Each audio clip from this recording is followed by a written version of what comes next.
Okay, recording अभी start हुआ है। चलिए, आज एक्चुअली मुझे अरुणाचल प्रदेश से कुछ खास न्यूज़ नहीं मिला है। मतलब जो एग्ज़ाम रेलेवेंट हो। कई सारे इवेंट्स हुए हैं, ऐसा नहीं कि नहीं हुए हैं, लेकिन वो बहुत ही छोटे-छोटे इवेंट्स, मतलब डिस्ट्रिक्ट लेवल में कुछ हुआ है, कोई ज़ोनल लेवल में कुछ हुआ है। But I didn't find much relevance of those news to your exam. ठीक है? इसलिए आज अरुणाचल प्रदेश का कुछ न्यूज़ नहीं। ये मत सोचिए कि मैम भूल गई है क्या? Nothing like that. Okay, now just confirm me chat box में आप बता दीजिए कि स्क्रीन आपका विजिबल है और मेरी आवाज सही से आ रही है कि नहीं। Is my voice clear, Audible, and is the screen visible?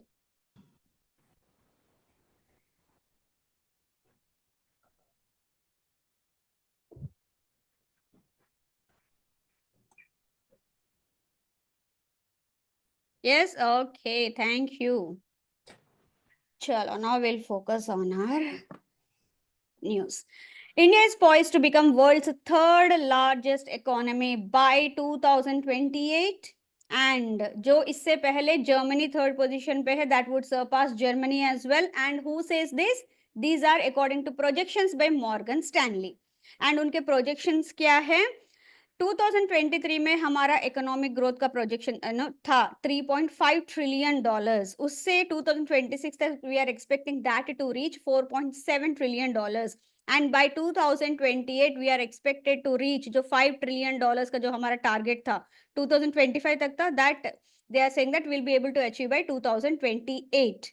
Okay, and जो हिस्टोरिकल रैंकिंग्स है इंडिया का जो इकोनॉमी का, it was we ranked 12th in 1990, after that 13th in 2000, 2020 में 9th में आया है, and 5th आया है 2023 में, and now we are expecting that we'll be reaching the top 3 position by 2028. And what are the factors? Now you must understand कि नहीं नहीं, उससे पहले एक और इम्पोर्टेंट है, व्हाट इज आर इंडिया का जीडीपी शेयर कितना है ग्लोबल में। थर्ड पोजीशन मतलब बहुत हाई, आप सोचिए मत क्योंकि we are still 3.5% in 2023। Okay, उतना ही जीडीपी कंट्रीब्यूशन है पूरे वर्ल्ड के जीडीपी में हमारा, so you can understand the kind, and that too we are expecting that will reach to third position.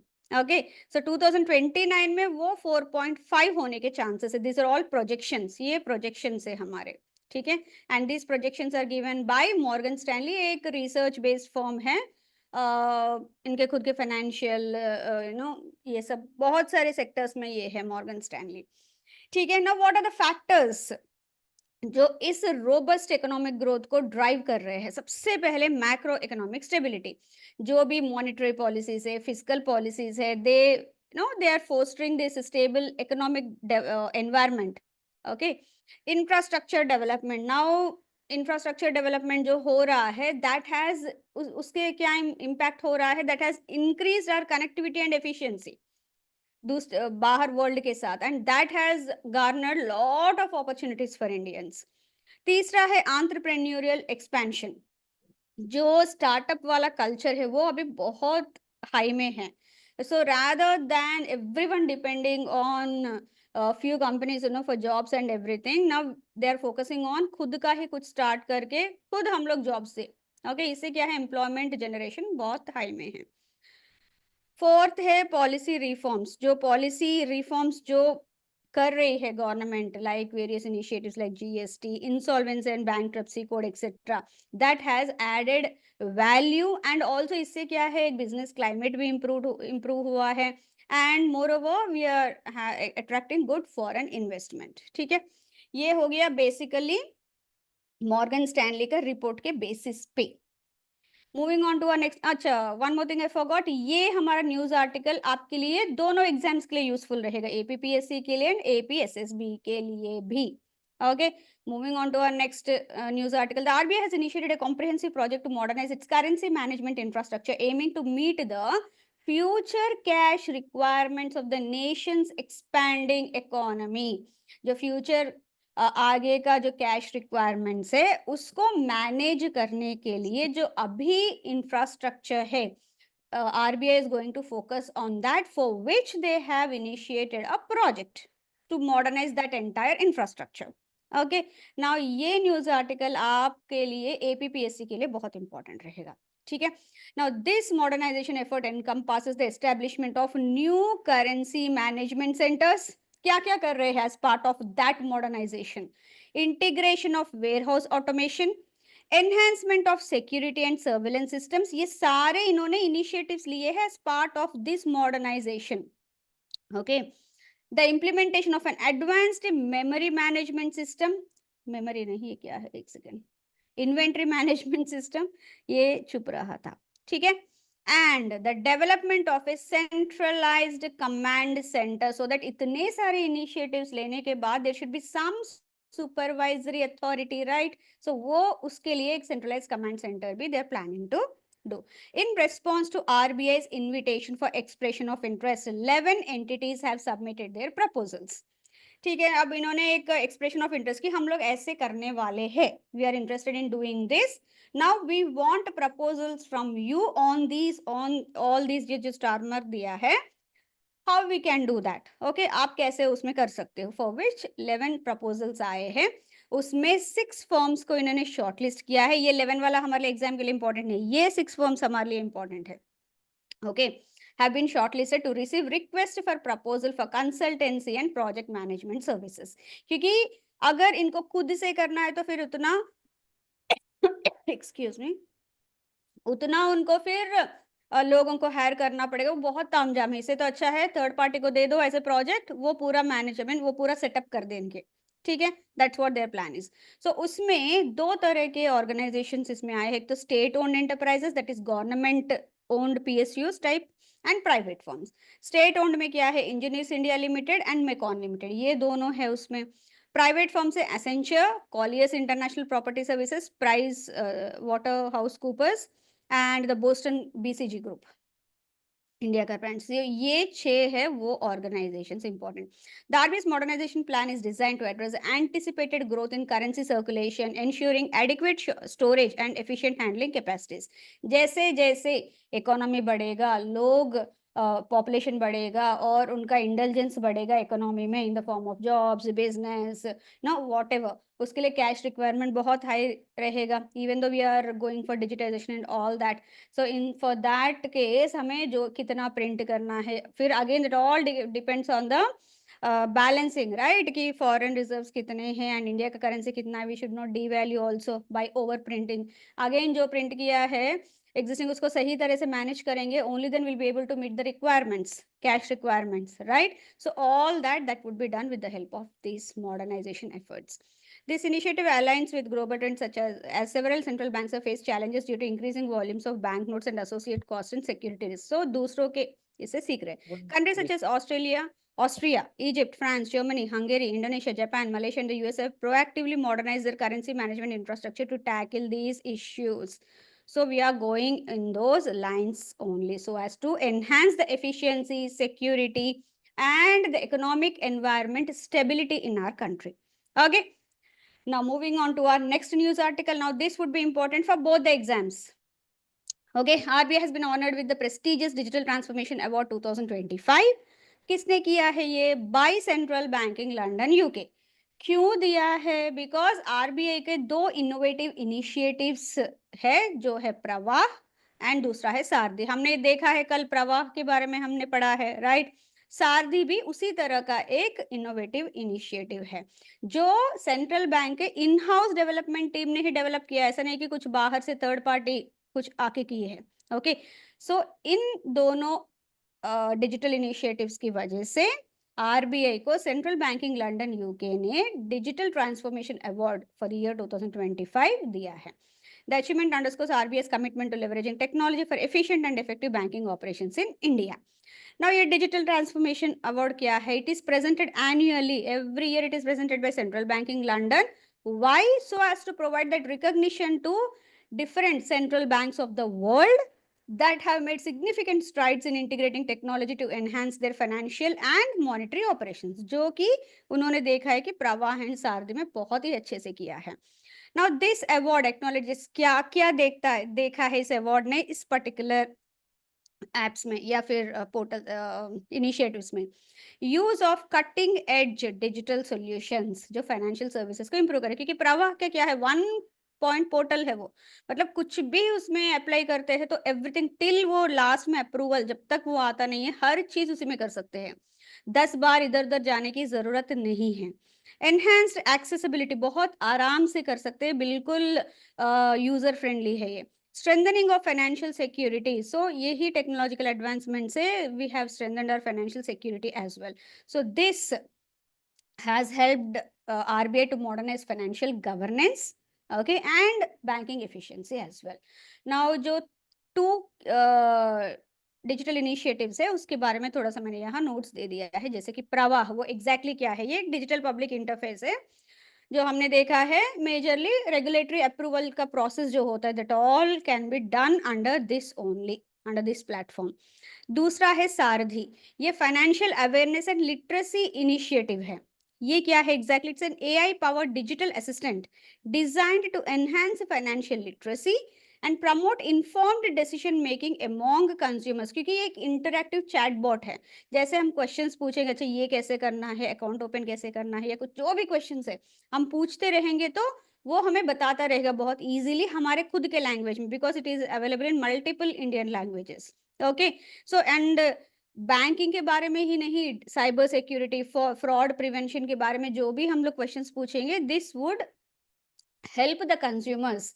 वो जो क्वेरीज है, उनके जो भी क्वेश्चंस है, वो सब ये इंटरेक्टिवली पढ़े, क्योंकि कई बार ऐसा होता है कि कई सारे रीजन से, लैंग्वेज बैरियर हो सकता है, कुछ हेल्थ दिक्कतें हो सकती, सही से देख नहीं पाते, पढ़ नहीं पाते, या फिर उनको समझ नहीं आता टेक्नोलॉजी का कहाँ पे क्या है। So for them this would be best option, क्योंकि एक बार उसको क्लिक करेंगे चैटबॉट पे, जैसे जैसे हम बात करेंगे वैसे वैसे वो बताता रहेगा। सो पर्सनलाइज्ड असिस्टेंस वो भी मिलेगा, so as to help the users to navigate various RBI services.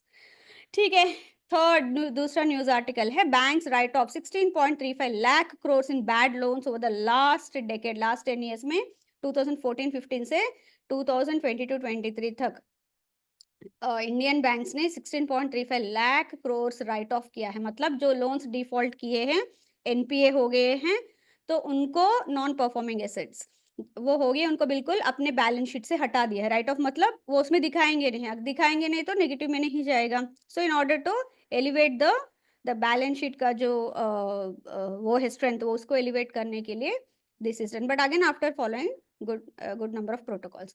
Now ये न्यूज आर्टिकल दोनों एग्जाम्स के लिए इंपॉर्टेंट रहेगा। Banks in India have written off this much, 16.35 lakh crores in non-performing assets over the past decade, according to official data. The highest writing off occurred in the financial year 2018-19. 2018-19 में सबसे highest write off हुआ है। ये कोई अच्छी बात नहीं है, ये हाईएस्ट लो उसमें कुछ क्या बोलते हैं, प्राउड फील होने की जरूरत नहीं है, बहुत ही बुरा वो है, that showcases the kind of defaults that are happening in our Indian banking system. क्यों हो रहा है, again it all boils down to the economy, जो बिल्कुल सही नहीं है, बिकॉज ऑफ विच जो भी लोन्स ले रहे they are not able to pay it back. Okay, while the lowest write off occurred in 2014-15।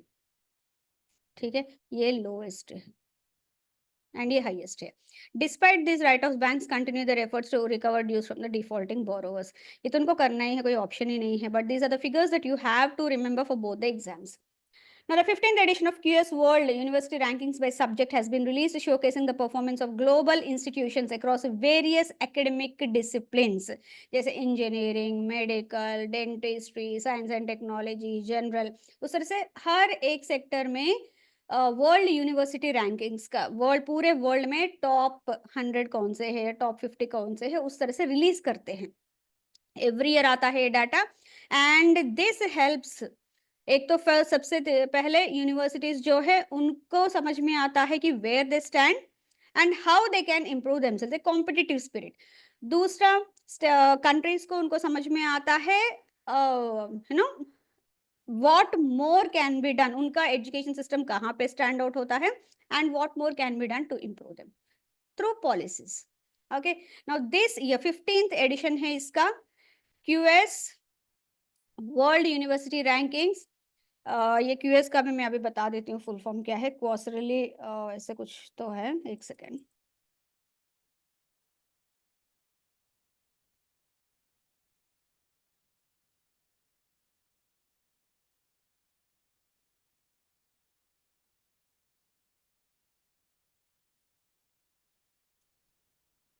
Quarterly cements,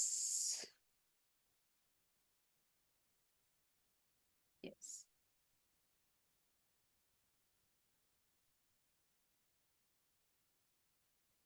ये बहुत ही प्रेस्टिजियस रिसर्च ऑर्गेनाइजेशन है जो हर साल नॉट ओनली ये वर्ल्ड यूनिवर्सिटी रैंकिंग्स, उसके अलावा और भी कई सारे रैंकिंग्स रिलीज करती हैं, ठीक है। This year, 79 Indian institutions have been featured, marking an increase from 69 in 2024. अच्छा सा achievement है. This we can be proud of. Notably, 9 Indian universities have secured positions within top 50 in specific subject categories. Again, this is something we have to be proud of. Okay. वो top 50 में by subject कौन कौन से Indian institute से, let's see. Engineering में in mineral and mining, Indian School of Mines Dhanbad, they have achieved a global rank of 20, really very good. IIT Bombay secured 40th position. IIT Kharagpur ranked 45th position. Engineering, that is electrical and अच्छा, एक और तरीके से भी इसको question पूछ सकते हैं। they won't ask you for position, they can ask you mineral and mining, उस तरह के आई मीन उस इंजीनियरिंग इसमें कौन सा इंडिया में नंबर 1 रैंकिंग है, नंबर 1। लेकिन ये तो है 20th रैंकिंग वर्ल्ड का, इंडिया में नंबर 1 यही होगा ना। So like that also questions can be asked, so don't get confused. Engineering electrical and electronic IIT Delhi and IIT Bombay 47th and 58th positions आए। बिजनेस एंड मैनेजमेंट में IIM Ahmedabad 27th position पे, IIM Bengaluru 40th। Engineering petroleum IIT Madras 31st position में। बहुत ही अच्छे अच्छे research हो रहे हैं इसमें in IIT Madras, lot of research projects are going on currently. Developmental studies में JNU 48th rank, Jawaharlal Nehru university, ठीक है। उसके अलावा दो और आपको याद रखने हैं जो बहुत ही इंपॉर्टेंट है। Savita Institute of Medical and Technical Sciences, it is a private institution in Chennai, was ranked 26th globally in dentistry, making it the only private Indian institutions in the top 50 for this subject. Now, this kind of questions आने के chances ज़्यादा रहते हैं because this is something special and something exclusive. Okay. In the field of law, OP Jindal Global Law University emerged as the highest ranked institution, securing the 78th position. हमने पहले top 50 पे ही focus किया था। Okay, that's why we are focusing more. यहाँ पे इसका भी हुआ but 78th rank. Meanwhile the national law school of India university was placed within the 205 to 250 rank band में आया है। अगर in the broader category of engineering and technology, IIT Delhi and IIT Bombay made significant strides improving their global standings to 26th and 28th positions respectively. मतलब यहाँ जो हमने देखा है बिल्कुल इलेक्ट्रिकल एंड इलेक्ट्रॉनिक इन सब में, but this is broader one, the simple engineering and technology category, उसमें ये दोनों हाईएस्ट है। इंपॉर्टेंट, ये दोनों भी बहुत इंपॉर्टेंट है, ठीक है। Moving on to our next. Now, the Raisina Dialogue 2025. Again, this would be important for both your exams. See, when I say any news article कि ये आपके दोनों एग्जाम्स के लिए इंपॉर्टेंट रहेगा, थोड़ा सा लेवल में फर्क हो सकता है। जैसे एपीपीएससी का थोड़ा आपको और इन डेप्थ आपको नॉलेज लेना पड़ेगा, वही एपीएसएसबी के लिए थोड़ा सा सुपरफिशियल भी आपको चलेगा। ओके, सो डोंट वरी कि एपीपीएससी वाले जो प्रिपेयर करे बहुत ही हाई लेवल का हो रहा है। Sometimes you might feel it, but जितना सुपरफिशियल जो मेन फीचर्स है उतना भी याद रखेंगे तो चलेगा। बट एपीपीएससी वाले प्लीज फोकस सीरियसली, क्योंकि ये आपके इन डेप्थ क्वेश्चंस भी पूछे जाते हैं, इवन स्टेटमेंट बेस्ड क्वेश्चंस भी। Okay, now the Raisina dialogue is India's flagship annual conference, every year होता है on Jio politics and Jio economics. Okay, location wise जो पॉलिटिकल सिचुएशन क्या है, इकोनॉमिक सिचुएशन क्या है, वो सब they look into, aimed at addressing pressing global challenges through multi stakeholder discussions. तो every year दूसरे countries वाले भी आते हैं, स्पेशली एक चीफ गेस्ट होते हैं दूसरे कंट्री से। This year that chief guest is Christopher Luxon, prime minister of New Zealand, ठीक है। ये कब स्टार्ट हुआ ये रायसीना डायलॉग्स? रायसीना एक्चुअली जहाँ पे ये हमारा दिल्ली में जो गवर्नमेंट का जो पूरा ये ऑफिसेस है, जहाँ पे PM office and all that है, that place is actually called as Raisina. एक थोड़ा सा एलिवेटेड प्लेस है, बाकी दिल्ली से ये थोड़ा एलिवेशन पे रहता है, एंड उस प्लेस का नाम है Raisina. And since completely geopolitical, geoeconomical इसमें डिस्कस करते हैं, so they have given the name as Raisina dialogue to that. And first time ये 2016 में हुआ है। ओके, तो स्टार्टिंग में तो सिर्फ इंडिया के डिफरेंट इसमें बड़े लोग आके बात किए थे politically and those who can contribute to the economic, but later slowly slowly उसको एक ग्लोबली लेके गए। Now this is a 10th edition जो 2025 में होने वाला है, from date 17th to 19th। So as we talk here, as we discuss here in the class, it's going on in Delhi. It is hosted by, कौन organize कर रहा है? Hosted by the Observer Research Foundation, which is an independent think tank, okay, in collaboration with the Ministry of External Affairs, Government of India. Important, कौन organize कर रहा है? Significance, इसका significance क्या है? This is often compared to the global forums like Shangri-La Dialogue, जो Singapore का है, Munich Security Conference, okay, it reflects India's rising stature in international affairs. उन lines में हम लोग ये conduct कर रहे हैं। Now, what is the theme for this year? Every year इसका एक theme होता है, and this year the theme is काल चक्र, people, peace and planet. इसका meaning क्या है? Wheel of time. काल चक्र. Kala means time, chakra means wheel. Emphasizes the interconnectedness of time, humanity, peace and environmental sustainability.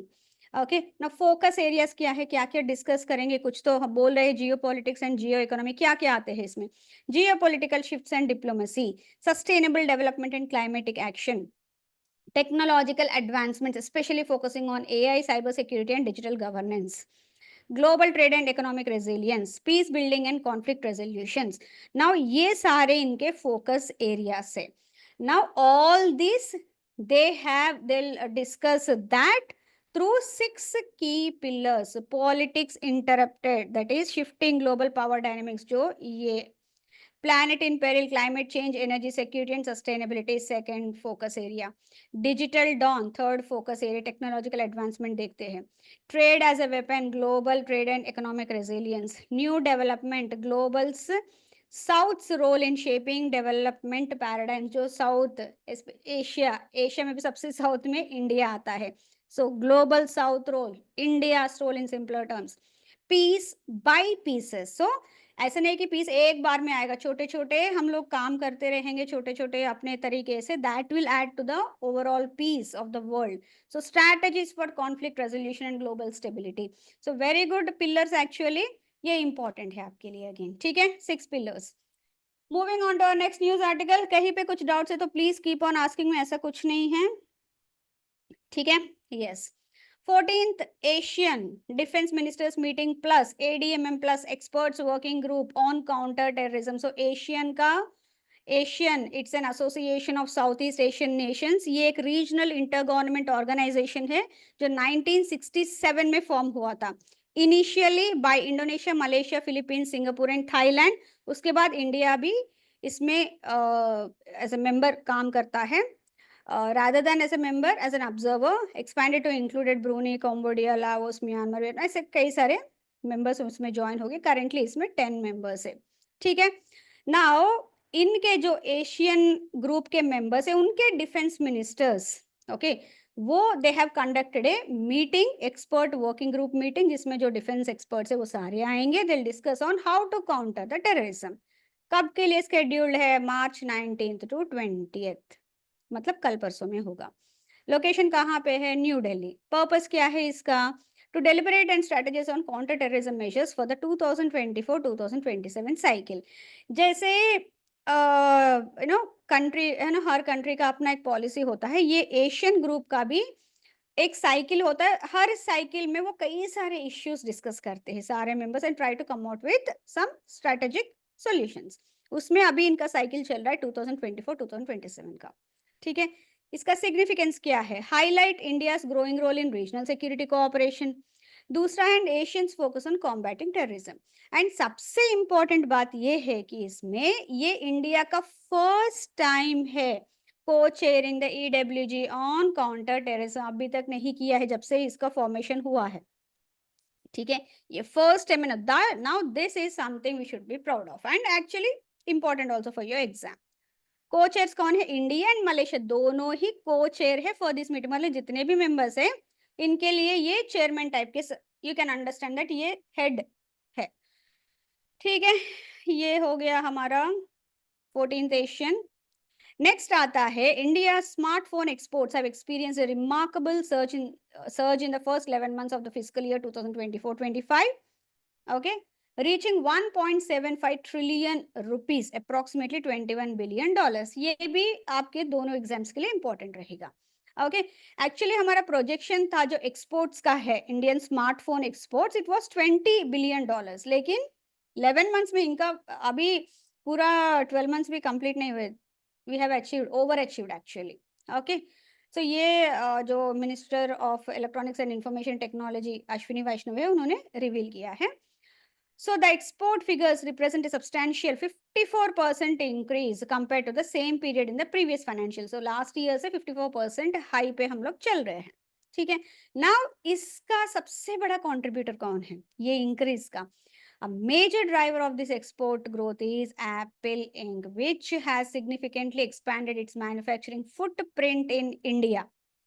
Okay, so यहाँ पे वो प्रोडक्शन कर रहा है एंड बाहर के कंट्रीज में एक्सपोर्ट कर रहा है, that has added to this. And India में उनके मैन्युफैक्चरर्स कौन है? मेजर मैन्युफैक्चरर्स फॉक्सकॉन है, टाटा इलेक्ट्रॉनिक्स एंड पेगाट्रॉन है। they have played pivotal roles in assembling iPhones locally. So iPhones का जो exports है from India, they have surpassed 1 trillion rupees. So ये 1.7 ट्रिलियन में जो हुआ उसमें 1 ट्रिलियन से ज्यादा सिर्फ एप्पल के आईफोन से एक्सपोर्ट हुए हैं। Okay, in the first 10 months, जो लास्ट ईयर से 31% इंक्रीज है, ये भी इंपॉर्टेंट है। ठीक है, यस, नाउ ये कैसे हुआ है? One of the reasons is the production linked incentive scheme जो गवर्नमेंट ने 2020 में इंट्रोड्यूस किया है। Now this has been very instrumental in attracting investments and boosting domestic manufacturing. So कितना इंसेंटिव मिलता है? जैसे जैसे प्रोडक्शन बढ़ता रहता है वैसे वैसे उनको इंसेंटिव्स मिलते हैं। Again that incentives they can pump in as investment and again expand their manufacturing as per their interest. So इसमें 4 to 6% का कैश इंसेंटिव मिलता है ऑन इंक्रीमेंटल सेल्स जितना भी बढ़ रहा है across 14 sectors including electronics. Now, this has attracted over $17 billion in investments. And this has positioned India as the second largest producers of mobile phones globally important. See, my earnest request, please keep yourself mute क्योंकि फिर वो disturbance हो जाएगा बाकी सबके लिए. Thank you. Okay, now all this has strategically India को जो पहले इंपोर्ट करता था अभी हमें एक्सपोर्ट वाले इसमें डाल दिया है। So here and also it has reduced dependency on imports particularly from China. Okay, important है। National news, and the Indian Institute of Technology Guwahati is pioneering an innovative educational initiative by developing India's first VR virtual reality enabled metaverse platform named Gyan Dhara. Education related है now, किसके लिए है? Specifically designed for PM Shri Adarsh Vidyalayas in Assam. PM Shri एक scheme है, okay, in order to rising जो schools है उनको और एलिवेट किस तरह से किए जाए। Okay, schools for rising India करके है प्रधानमंत्री scheme, one of the schemes of central government.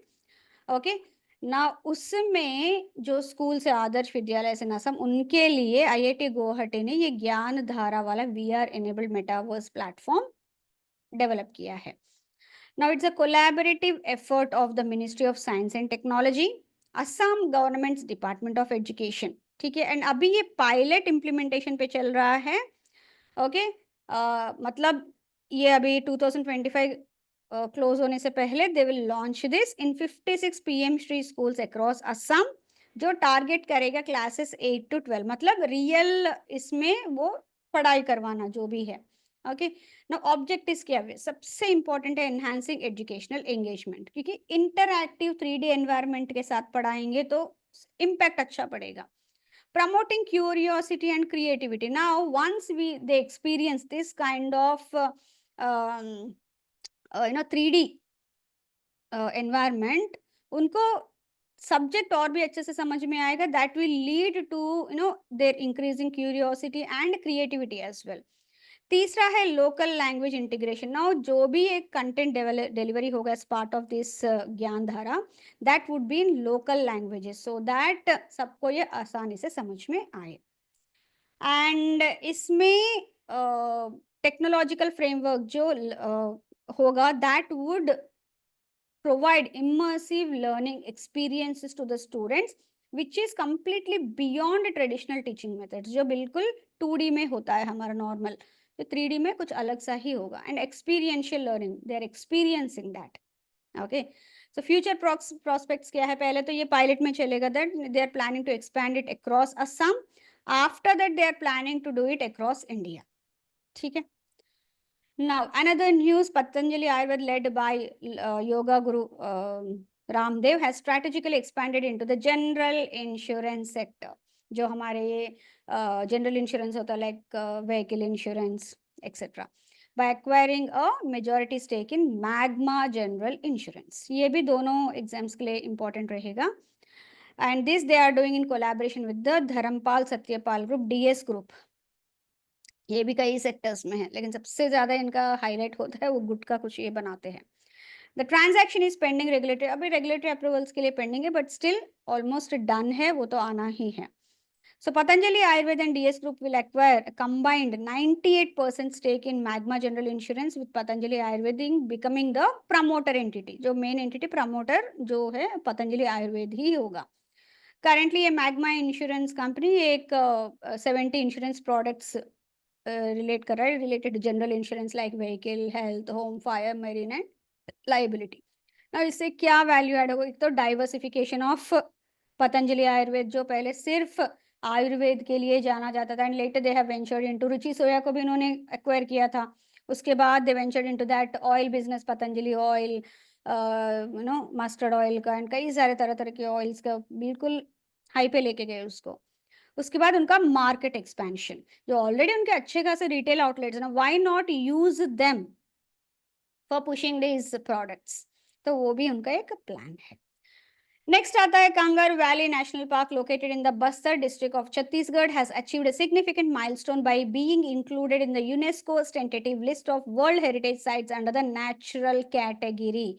UNESCO का जो list, tentative list of world heritage sites निकाला है, उसमें नेचुरल कैटेगरी में Bastar district which is in Chhattisgarh, उसमें कंगर वैली नेशनल पार्क है, उसको इंक्लूड किया है, विच इज एक्चुअली बहुत प्रेस्टिजियस बात है. And this is the first time कि something from Chhattisgarh has got such a recognition at the international level. So ये बहुत ही important है, दोनों एग्जाम्स के लिए important है. ठीक है. When we look at this Kanger valley national park, ये 1982 में एस्टेब्लिश हुआ है, 200 स्क्वायर किलोमीटर्स में फैला हुआ है. एंड यस, नेशनल पार्क है, मतलब obviously it would have rich biodiversity and unique geological formations, सब कुछ रहेगा. एंड की अट्रैक्शंस क्या है एक्चुअली इस पार्क में, सबसे पहले तीरथगढ़ वाटरफॉल्स. ये एक वाटरफॉल्स है विच द फॉल्स जो आते हैं वो 300 फीट के ऊपर से नीचे गिरता है, तो one of the spectacular sight to see. Kangar River flowing centrally through the park. It is among the few perennial rivers in Bastar. ये एक लाइफलाइन है एक्चुअली इस रीजन के इकोसिस्टम के लिए, because of its perennial nature. And इसमें limestone caves है, जो हमारे इन इस पर्टिकुलर एरिया का, छत्तीसगढ़ का जियोलॉजिकल हिस्ट्री पे बहुत फोकस करता है. एंड ये जो लाइमस्टोन है उस वो है स्टैलेक्टाइट्स एंड स्टैलेग्माइट्स, क्योंकि अगर लाइमस्टोन में तरह तरह के रॉक्स होते हैं, उसमें ये एक टाइप के रॉक्स है जो एक्सक्लूसिवली यहाँ बहुत ज्यादा पाया जाता है. So that makes it exclusive in nature. So ये ऐसे कुछ अट्रैक्शन है जो बिल्कुल नेचुरल है. ओके, ऐसा नहीं है कुछ मैन मेड है, everything is natural. So that made helped this to achieve this feat. Awards and rewards में Prasar Bharati India's public broadcaster was honored with the Hockey India Jamanlal Sharma Award for the invaluable contribution in 2024 during the Hockey India 7th annual awards that were held in New Delhi very recently. Okay, ये important है. Now, why? Because अभी हम लोग centenary of Indian hockey and golden jubilee of India's 1975 world cup victory दोनों ही celebrate कर रहे हैं as part of this hockey India 7th annual awards. ठीक है.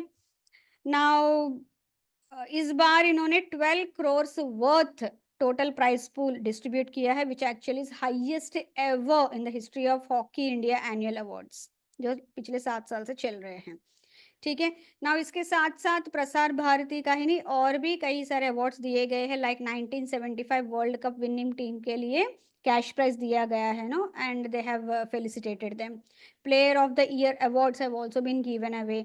उसमें Savita Punia and Harmanpreet Singh were honoured with the hockey senior award for player of the year 2024 in women's category and men's category. Goalkeeper of the year has been given to PR Srijesh for FIH Men's Goalkeeper of the Year Award. Okay. Next, Federation India Hockey है FIH. Best Member Unit. This has been received by Tamil Nadu for initiatives like Tamil Nadu School Hockey League. They have introduced that School Hockey League initiative in school so that बच्चों में एक interest आए and they can add value to the national game. So ये सारे हैं. And next news article आता है union minister doctor Mansukh Mandaviya flags off inaugural fit India carnival. Okay, this is as part of the Fit India movement initiative that has been launched by India.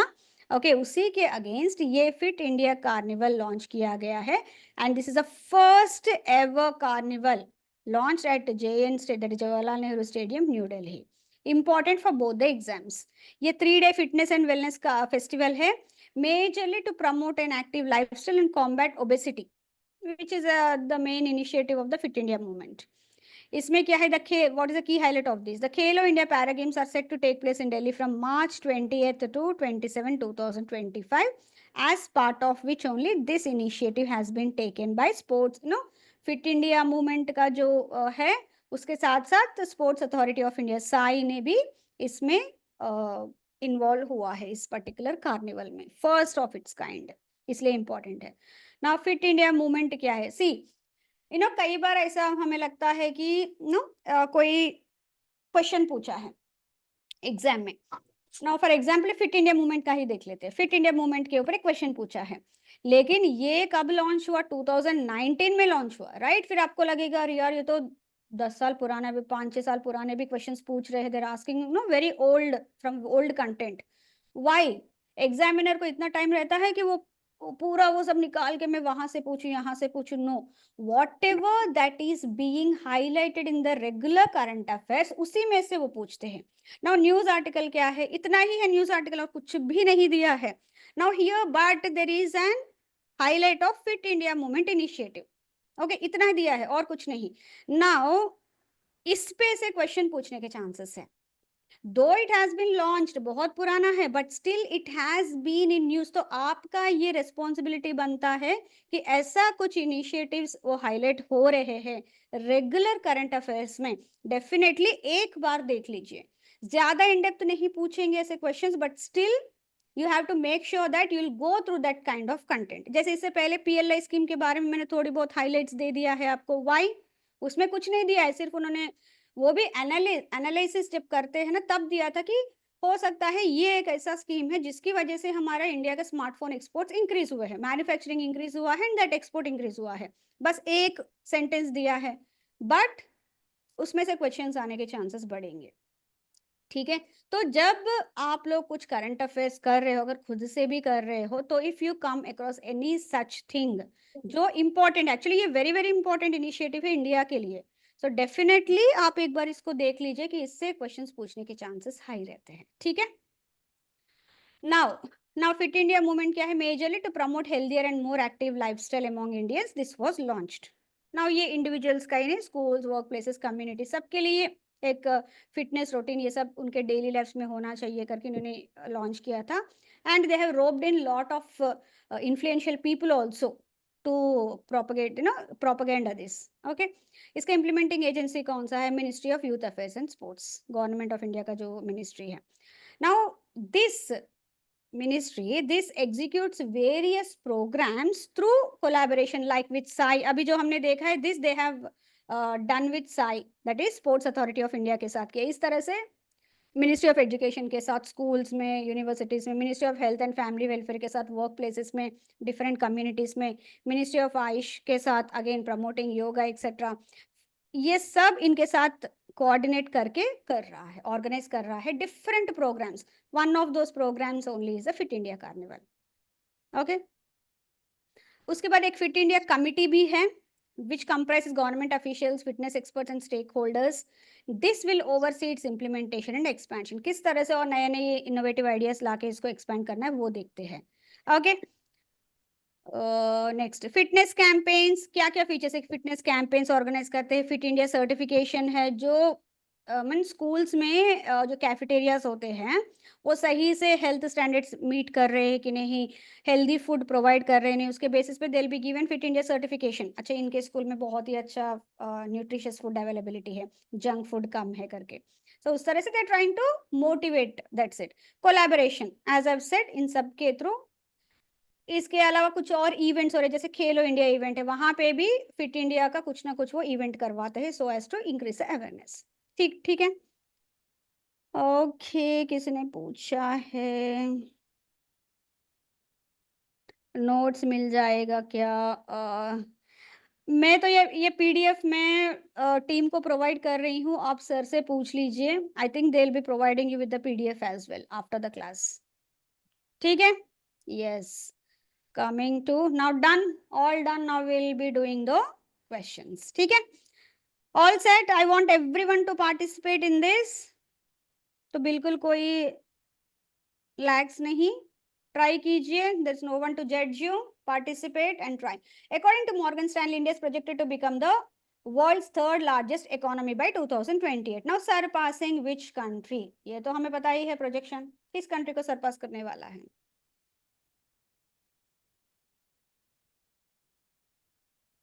Okay, ये भी पूछ सकते हैं by which year, वैसे भी question पूछ सकते हैं। So here we are talking about Germany. Very good. Moving on to our next question, which of the following is not mentioned as key driver of India's projected economic growth by 2028? जैसे मैंने दिखाया है कि there are few key drivers जो India का ये project economic growth का जो प्रोजेक्शंस दिखा रहे हैं, they will be drivers in that। yes, which is that which is not mentioned in that list?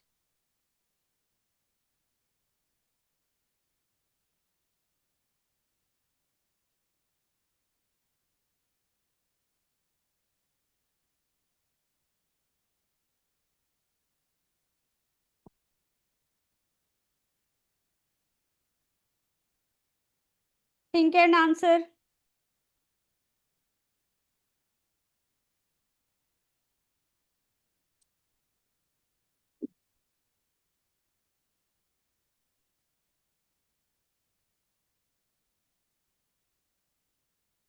Yes,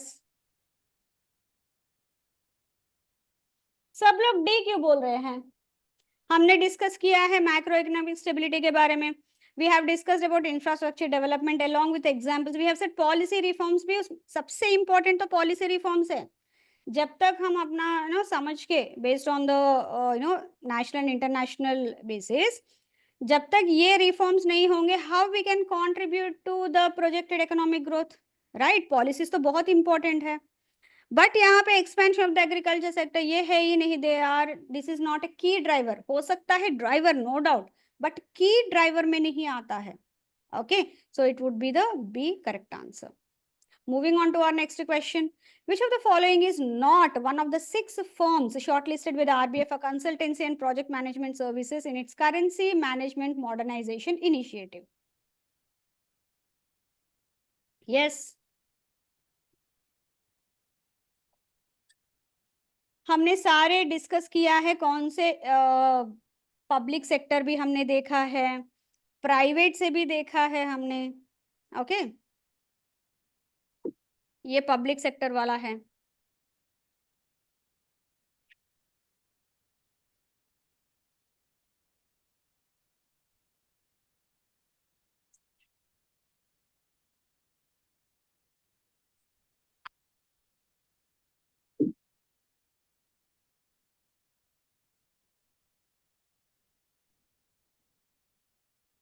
इसमें करेक्ट आंसर है टीसीएस। टीसीएस नहीं है ये, पब्लिक वाले में आता है, ये प्राइवेट, ये भी प्राइवेट। एक बार फिर देख लेते हैं for your comfort. Accenture, Colliers, पीडब्ल्यूसी एंड बोस्टन, बीसीजी ग्रुप, ये प्राइवेट के हैं। गवर्नमेंट के Engineers India Limited, MECON Limited, discuss किया था ना हमने।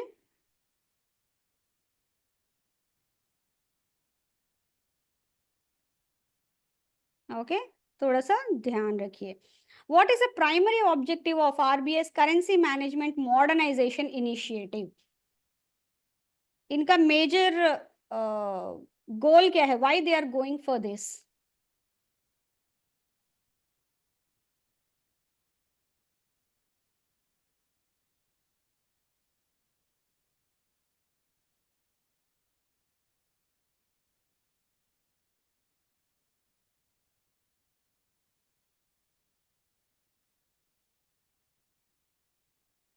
Yes, it is to improve the efficiency, security and sustainability of currency operations, जो फ्यूचर में एक्सपेक्टेड ये है कि और बढ़ेंगे।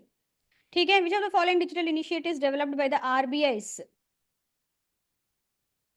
One second. Yes. Yes. Developed by the RBS in-house team contributed to its recognition with the Digital Transformation Award 2025 by Central Banking London. कौन से ऐसे इनिशिएटिव है जिसकी वजह से आरबीआई को ये अवार्ड मिला है, डिजिटल ट्रांसफॉर्मेशन अवार्ड 2025? इसमें से कुछ भी आ सकता है, कौन सा अवार्ड मिला है, किसने दिया है, एक्सेट्रा। तो मैंने इसमें डिजिटल इनिशिएटिव्स के ऊपर फोकस किया है, एमसीक्यू। यस, इट इज प्रवाह एंड सारथी। सारथी एआई का चैटबॉट है, प्रवाह है पोर्टल। ठीक है। Yes, moving on to our next question. What is the primary reason the digital transformation? अच्छा, हाँ, the digital transformation is presented annually by Central Banking London. क्यों देता है वो ये अवार्ड?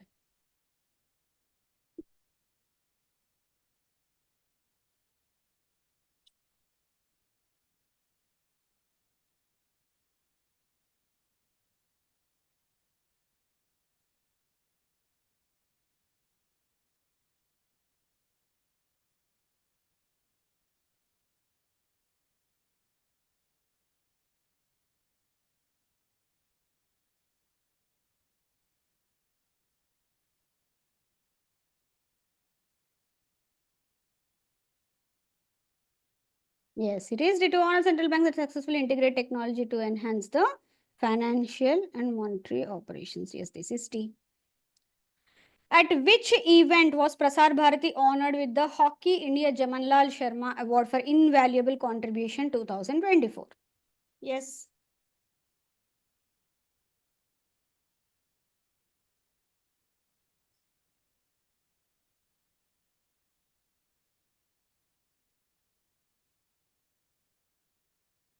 हमने क्लियरली मेंशन किया था कौन से अवार्ड फंक्शन में ये हुआ था।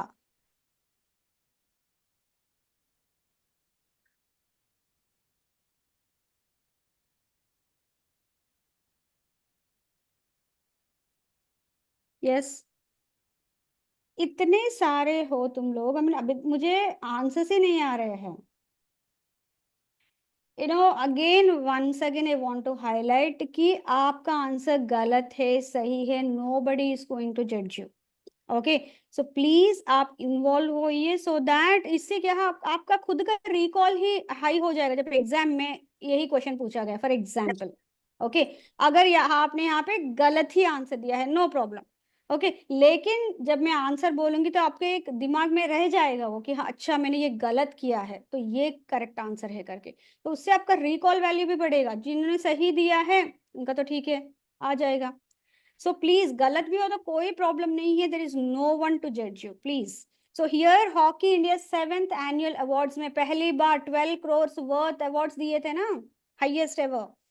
Which national park in Chhattisgarh has been included in the UNESCO's tentative list of the World Heritage Sites under the natural category, marking the first ever recognition for the state?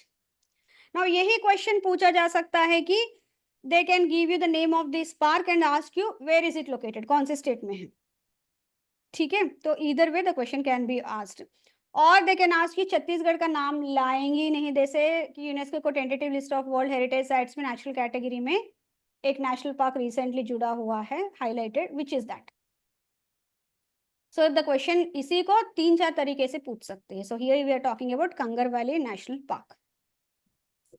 Which company has Patanjali Ayurved in collaboration with DS Group acquired a 98% stake in, marking its entry into the general insurance sector? कौन सी company को इन्होंने acquire किया है? And यही promoter है, दो they have collaborated with the DS Group.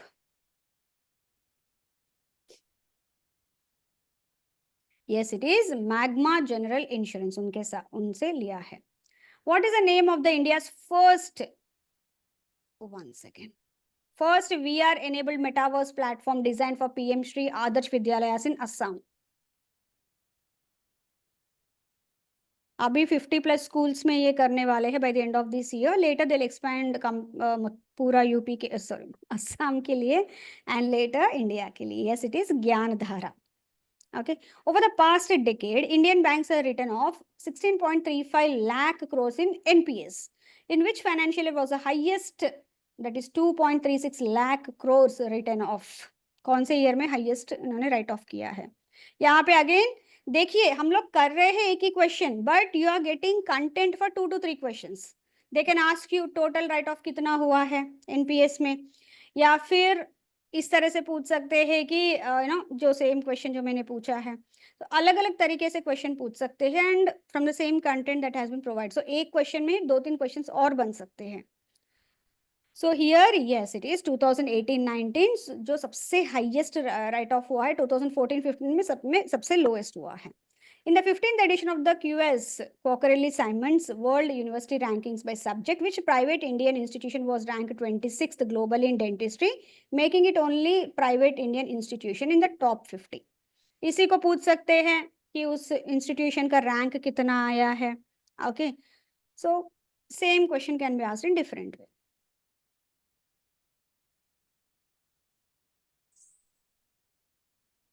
Yes, Saveetha Institute of Medical and Technical Sciences dentistry बहुत ही प्रीमियम कॉलेज है. I know few people who have studied there, they say no world class type का जो teaching होता है ना, उस तरह का टीचिंग होता है वहां पे. Very good. Which Indian university was ranked 48th globally in the development studies category in the 15th QS World University Rankings by Subject? Rankings by subject, rankings by category में भी मैंने बताया है. Okay, here we are talking about rankings by subject, and that subject is development studies category.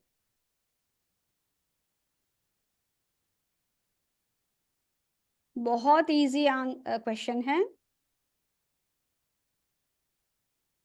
बिल्कुल odd में out भी निकाल लेंगे तो you can answer it. Okay, क्योंकि हियर ऑल दिस, ये तो एमबीए के लिए, मतलब मैनेजमेंट के लिए सो ये तो होगा नहीं. ये दोनों टेक्नोलॉजिकल वाले में आए गए, मतलब इंजीनियरिंग एंड ऑल दैट. बचा कौन सा है? जेएनयू. ओके, सो कभी कभी आंसर नहीं भी आता है तो थोड़ा सा हमें लॉजिक अप्लाई करके भी you can arrive at the answer, but don't do it for every question. कभी कभी एक आधे क्वेश्चन में लग जाता है तुक्का. Where was the first ever Fit India Carnival inaugurated by the Union Minister Dr. Mansukh Mandavia? कहाँ पे हुआ है first ever Fit India Carnival as part of Fit India movement? मामा.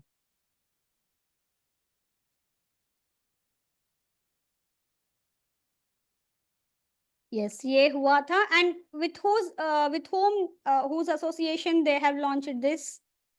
किसके साथ associate होके ये किया है? Yes, Sports Authority of India. वैसे भी क्वेश्चन पूछे जा सकते हैं, ठीक है? Yes, it is Jawaharlal Nehru Stadium, New Delhi. Which ministry is implementing agency for the Fit India movement? ये भी मैंने बताया ना, अगर कोई इम्पोर्टेंट स्कीम प्रोग्राम कुछ भी हाईलाइट होता है न्यूज में, सो प्लीज थोड़ी बहुत देख लीजिए. मैं ये भी नहीं बोलूंगी कि आप इन डेप्थ देख लीजिए, but definitely look into that, क्योंकि वो एग्जाम के लिए इंपॉर्टेंट रहेगा।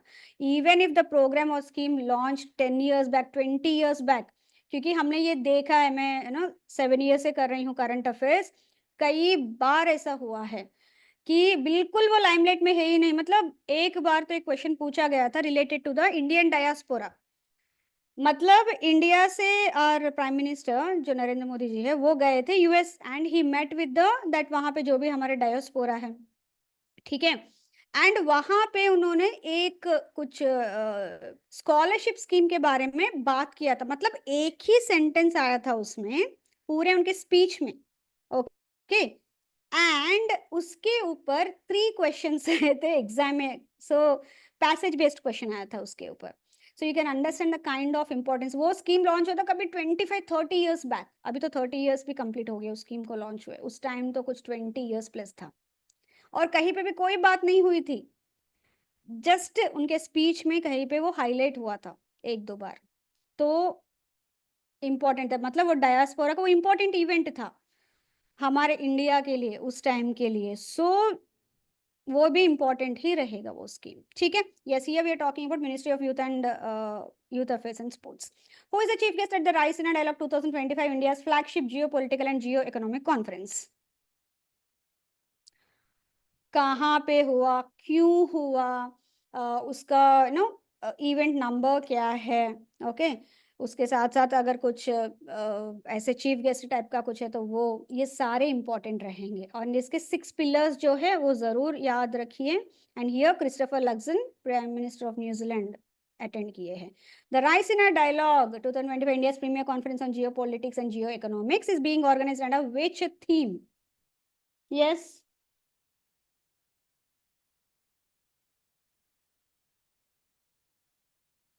तो थीम भी इंपॉर्टेंट रहेगा यहाँ पे। Yes, it is Kalachakra, people, peace and planet.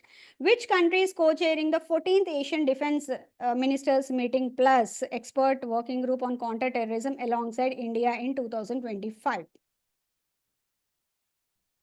Yes,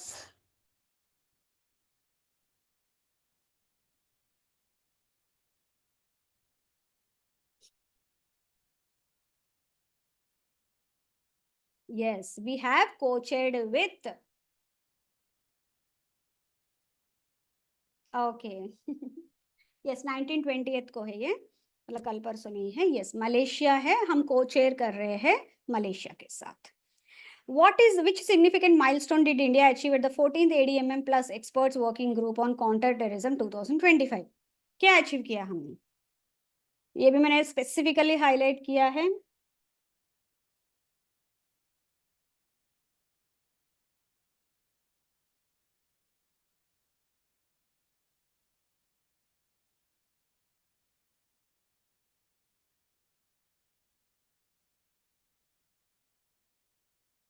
good, we are for the first time co chairing this event, and वो भी दिल्ली में हो रहा है, okay. So it is first time co chairing the EWG on counter terrorism. Last question.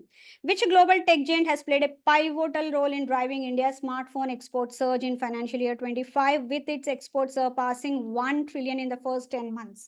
और पूरे India का है 1.75 ट्रिलियन, ओके, मतलब 1.7, मोर देन हाफ इसी का है। Yes, yes, it is Apple. और कभी ये भी पूछ सकते हैं कि वो किसके थ्रू यहाँ से वो कर रहा है, फॉक्सकॉन एंड बाकी सबका जो 3 ऑर्गेनाइजेशन है जो इसको सपोर्ट कर रहे हैं, ठीक है। यस, सो कल वाला होमवर्क क्वेश्चन क्या था हमारा? Critics argue that the Arunachal Pradesh freedom of religious act जो APFR 1978 है, they say that religious freedom under one of the articles of the Indian constitution can be hampered. कौन सा वो आर्टिकल है?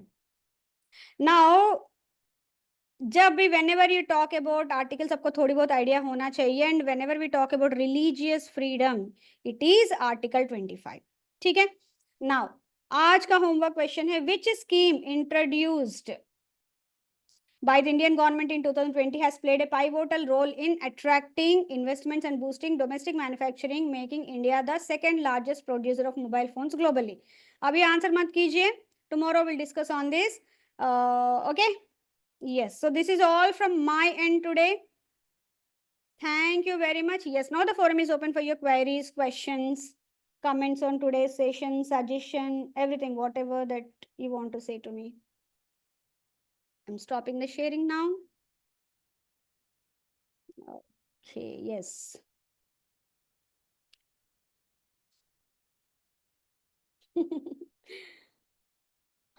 तो अभी आपकी रेस्पॉन्सिबिलिटी क्या है? क्लास होने के बाद एक रिवीजन, वीकली दूसरा रिवीजन, वीकली या क्वार्टर फोर्टनाइटली जैसे भी आप चाहोगे, मंथली एक रिवीजन, इतना करेंगे then you will be able to remember. Otherwise क्या होगा, डे में आपको 15 करंट अफेयर्स आर्टिकल्स मिल रहे हैं, सो यू कैन अंडरस्टैंड महीने में 1500.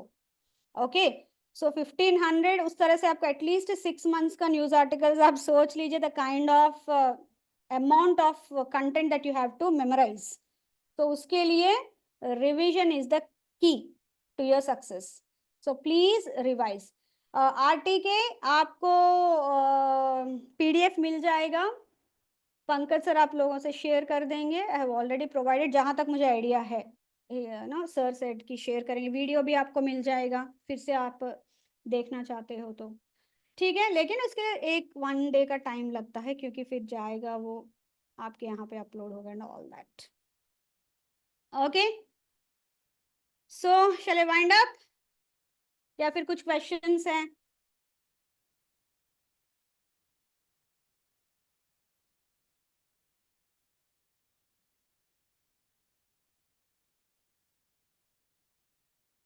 Know questions?